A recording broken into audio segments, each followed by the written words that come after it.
here.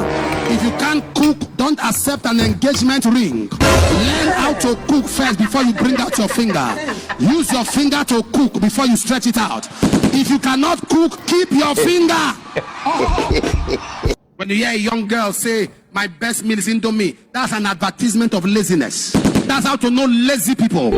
Ask them, what do you like? Indomie. That's laziness personified. The dean and the registrar, faculty of laziness. That is the person talking to you. Am I talking to somebody here? But you ask somebody, say, pounded yam with so and so soup. When you hear the person talk, you know somebody who is ready to spend time. Continue. That is a marriage material. When we say certain things, people think that we are personal. We are personal about it. But it's not true. Even though a man should also know how to augment and help himself once in a while, a woman is not wired to be a slave.